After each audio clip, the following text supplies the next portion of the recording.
They called it the listening post, officially Site Echo 7. It sat on a wind-scoured ridge in the Rocky Mountains, just a few clicks shy of the Wyoming border.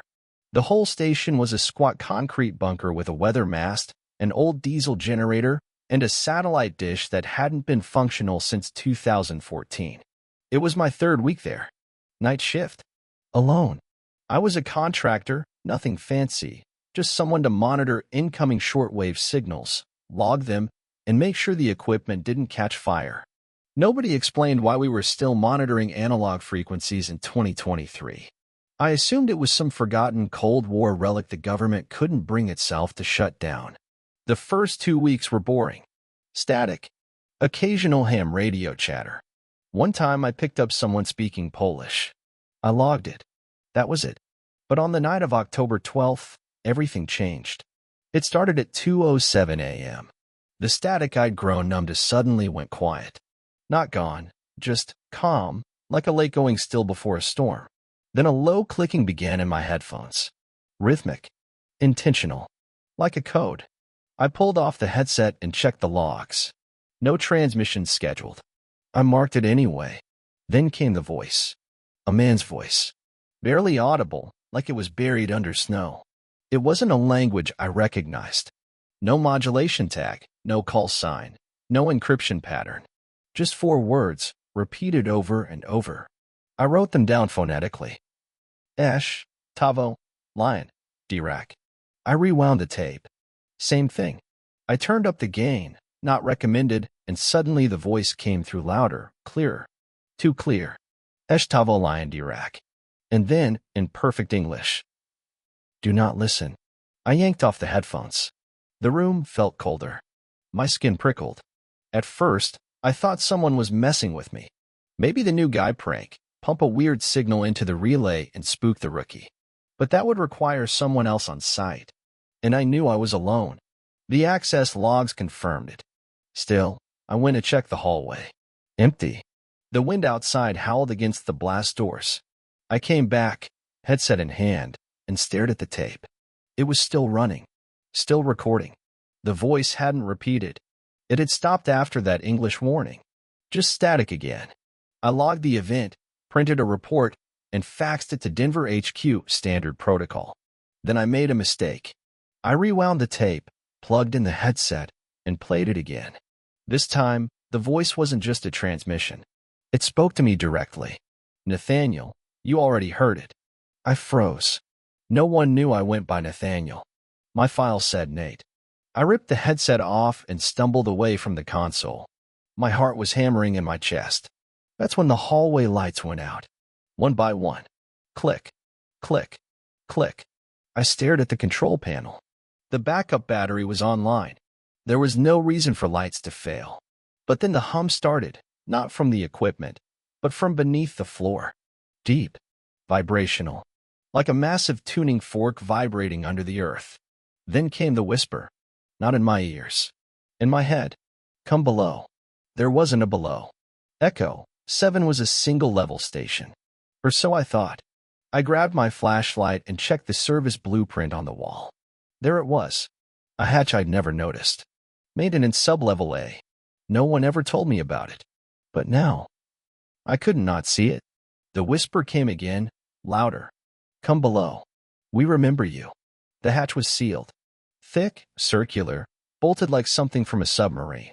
Dust covered and sunken into the back wall near the breaker room, the only area I hadn't really bothered with before. It wasn't even labeled. No caution, no authorized personnel only. Nothing. I pried it open with a crowbar I found in the storage locker. It groaned like something wounded. A damp draft rolled out, smelling of rust, mildew, and something faintly sweet, like rotten fruit. My flashlight flickered as I aimed it down. There was a narrow metal staircase. It vanished into blackness. Every part of me screamed not to go. But I moved anyway. Step by step, I descended, trying to stay quiet. The deeper I went, the louder the hum became, that subsonic vibration I'd felt earlier. It wasn't mechanical. It wasn't electrical. It was alive. The stairs led down maybe 40 feet. I reached a concrete floor slick with condensation. Pipes lined the ceiling, dripping steadily. This room was colder. Not from temperature, from absence. Like heat didn't want to exist here. And then, lights clicked on. Dim, flickering fluorescence buzzed above me. I froze. The sublevel was a mirror of the listening post above. Same layout, same dimensions. But older. Much older. Walls stained with decades of moisture. Rust eaten through the radio panels. All the desks were empty except one, tucked in the far corner. A headset sat on the table, plugged in, waiting. And on the wall behind it, smeared in something brown-black and crusted, were words. You've already listened. I approached slowly. Every instinct told me to leave. But there it was again, that whisper in my head. No language this time. Just urging. I picked up the headset. It was warm. And the second I placed it over my ears, I heard them. Thousands of voices. All speaking at once. Screaming, whispering, crying, laughing. Every emotion layered into a single horrible song. And underneath it all, one clear voice rising. Nathaniel Forrester. We have waited. My breath caught. No one knew my full name. Not here. Not in the records. I hadn't used Forrester in over a decade. I tore the headset off and stumbled back. The voices didn't stop. They were still in my ears. No, inside my head. I clutched the wall, dizzy, and suddenly everything around me shifted. The lights pulsed. The floor cracked beneath my boots. I heard something skitter behind the desk, like fingers tapping on metal. Too many fingers. I backed away and turned to leave, but the staircase was gone. Not just blocked. Gone. In its place was a smooth wall of concrete. I pounded on it. No response. The whisper returned. No longer soft. You brought it with you. I turned, and in the center of the room was a shadow. No shape, no face. Just a moving void. It didn't walk, it flowed. It reached out, not with hands, but with tendrils of sound. I screamed. The air compressed around me. My ears bled. Then, darkness. I woke up back in the control room. Daylight streamed through the single-slit window. The radio hummed softly. Nothing unusual. But my clothes were soaked. My hands scraped. There was rust under my fingernails. And on my desk, a new log entry I didn't write. Typed. Timestamped 3:33 a.m. Initial contact complete. Subject responsive. Listening has begun. I stared at it. Heart racing. Then the phone rang. We had one landline. A red rotary phone used only in emergencies. I lifted the receiver. Nothing. Then, click. A voice whispered from the other end. Do not stop listening. Then the line went dead. I didn't sleep that day. I didn't even try. Instead, I sat at the console, headset on the desk, watching the spectrogram scroll across the monitor. Every minute that passed added a fresh layer of dread to my gut. Whatever I had heard, whatever I had touched, hadn't let me go. I didn't tell HQ. I didn't even call anyone. What was I supposed to say? That the bunker had a secret floor? That something in the radio was speaking to me? I thought about leaving, but I didn't. Not because I wasn't afraid, I was terrified, but because the thought of leaving felt wrong, like something was pulling me back to the signal. That night, at exactly 2:07 a.m., the same signal returned. It started with a low hum, deeper than the first time. The air in the room felt charged, like just before lightning strikes. I watched the dials flicker, the signal strength spiking wildly. Then came the voice. No build-up this time. No mystery. Straight to the point. Nathaniel, are you listening? My hands trembled as I reached for the headset. I didn't put it on. I didn't need to. The voice was already in the room with me. We were sealed below. Forgotten. Left without sound. You opened the gate. I backed away. I didn't mean to. I didn't know what it was. The lights dimmed. The static on the console shifted into a rhythm, a pulse. You knew. You heard. You always have. Since the first dream. My blood ran cold. There were dreams. I hadn't connected them before. As a child, I used to dream of voices in walls, of distant songs carried through pipes, of doorways that hummed. My therapist said it was auditory sensitivity. My mom blamed horror movies. But the dreams stopped after college. Until now. Until I took this job. You returned to the frequency. You tuned your soul. I couldn't speak. You are the conduit, the key, the speaker. Others will come. Suddenly, the radio flared. A burst of white noise that turned into a voice I recognized. My own, but distorted, reversed. I hit stop, and then I heard footsteps. Not through the headphones. In the hallway. Heavy, measured, metal on concrete. I grabbed the flashlight and crept toward the door. Slowly, I opened it. No one there. Just a trail of wet footprints, leading down the hall, toward the breaker room, toward the hatch. I followed. The door to the sublevel was open, but I had sealed it. I remembered sealing it. I leaned down and shined the light. This time, the staircase was different. The steps were no longer metal. They looked like bone, fossilized, curved, and the walls were pulsing, not visually, but in sound. Low, wet breathing, the sound of something dreaming. I didn't want to go down, but I did. Something inside me needed to. Each step sent a vibration through my body. My teeth ached. My vision blurred. When I reached the bottom, the room was gone, replaced by a chamber. Massive, endless, pulsing walls made of some kind of fibrous material. Flesh? Fabric? Both? In the center stood a pillar of radios, hundreds of them, fused together by wire and root and bone. Every dial turned. Every speaker whispered. I stepped closer. Then I saw the others. Figures. Dozens of them. Standing still around the pillar, each with a headset on. Motionless. Like mannequins. Like corpses. One turned to face me. His skin was cracked, dry, covered in radio static like ash. His eyes glowed with dim red pulses, like old vacuum tubes. He spoke. We are the choir. And now, so are you. I turned to run, but my body didn't respond. My muscles locked, and in the center of my mind, I felt something tune in. Not from outside. From deep within. Like a frequency I'd always had, but never known how to access. And something answered. A soundless scream. I woke up screaming. Not in the chamber. Not in the hallway. In the snow. Outside. The wind howled through the mountains. My uniform was soaked. My boots half buried in the drifts. Above me, the antenna mast loomed like a crucifix of rusted steel, swaying with each gust. I staggered to my feet. The listening post stood behind me, dark, quiet, sealed. There were no lights in the windows. No hum of power. Just silence. I pounded on the door. Nothing. I tried the keypad. No response. Dead. The building was locked tight from the inside. I stumbled around to the back where the emergency entrance was. Still sealed. No signs of forced entry. No footprints, not even my own. The only evidence that I'd ever been inside? My ID badge. It was embedded in the ice near my feet. Bent. Burnt at the edges. I stared at it, not understanding. How was I outside? And how long had I been here? Then I noticed something worse. The sky. It wasn't morning. It wasn't night. It was frozen. A deep, violet twilight, unmoving. The clouds were stuck in place like oil on glass. The sun, or maybe the moon, hung low on the horizon, perfectly still. Time had stopped, or bent. I picked up my ID badge and stumbled down the trail toward the ridge. I didn't know what else to do. I thought maybe I'd gone mad.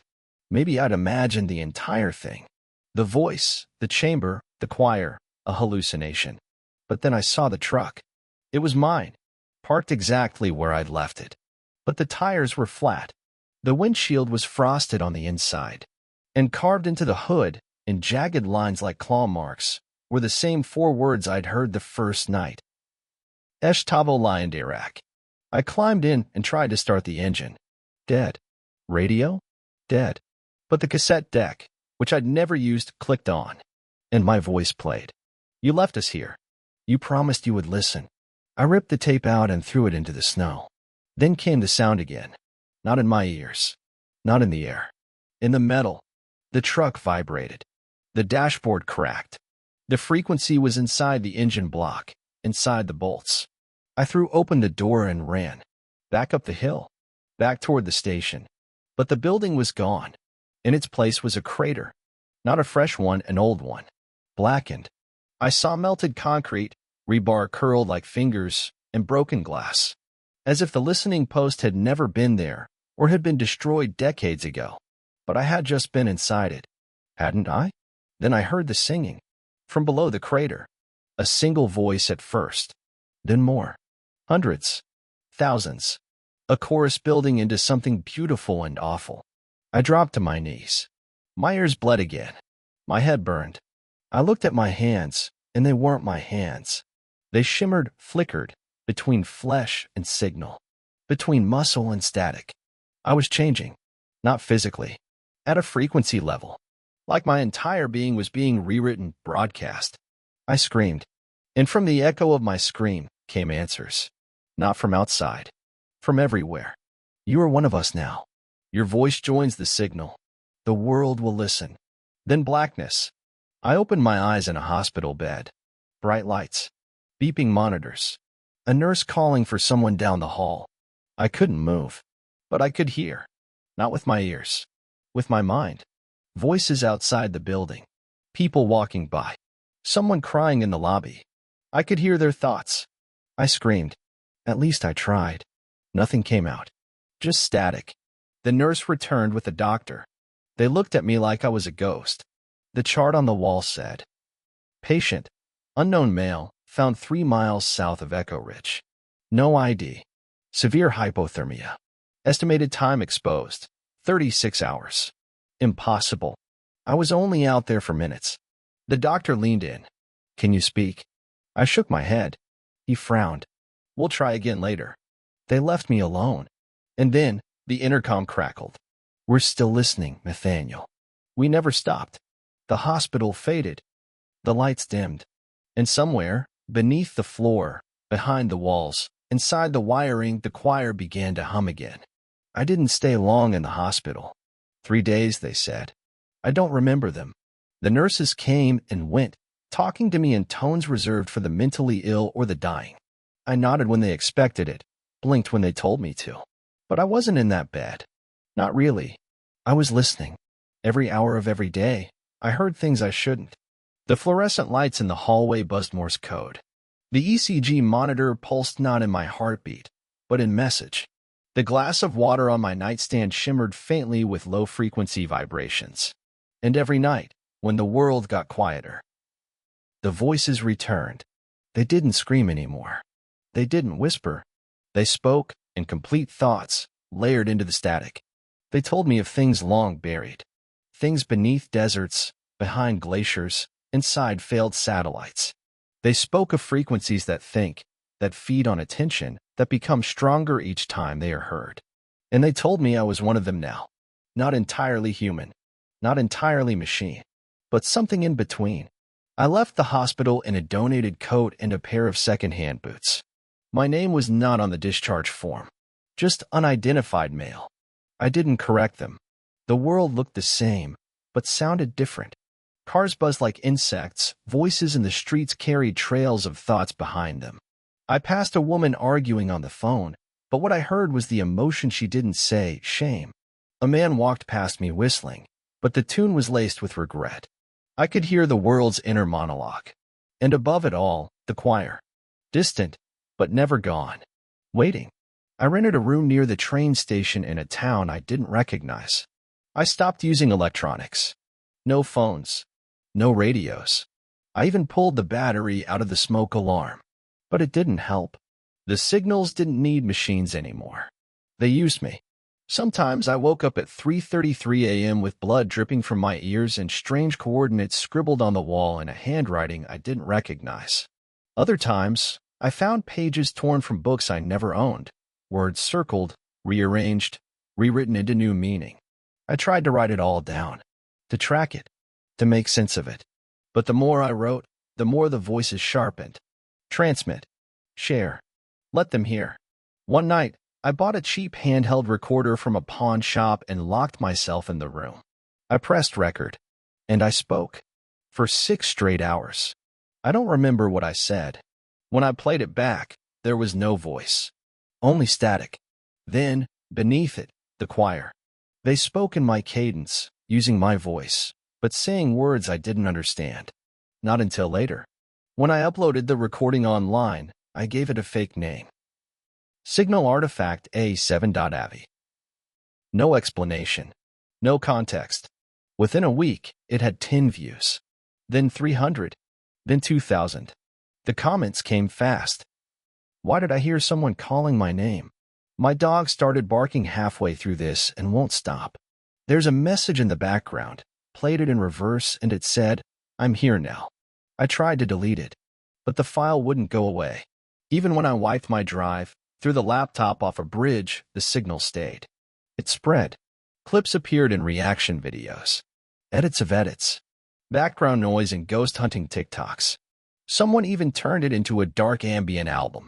And the more it spread, the louder the choir became. 2 weeks ago, I got a letter. Handwritten. No return address. No postage. Just 6 words on the front of the envelope. Site Echo 7 has reactivated. Come home. I burned it. But that night, the dreams returned. I was back in the chamber. Back in the circle of dead figures. Only now, they weren't dead. They were singing. And I was leading them. I boarded a Greyhound to Wyoming. No luggage. Just a notebook filled with coordinates and sketches of circuits I didn't remember drawing. The driver didn't speak to me. But when I stepped off at the last stop, he leaned out the door and whispered, "Thank you for carrying the signal." The station was gone again. Just a crater. But I knew where to go. Not to the crater. Beneath it. There was a passage now, revealed by snowmelt and memory.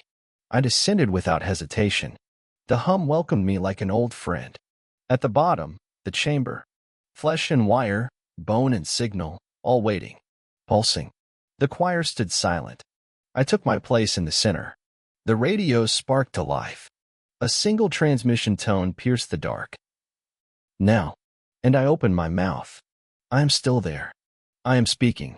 And if you've made it this far, if you listen closely, then part of me is now in you. You've heard the frequency. You can't unhear it. Welcome to the listening post.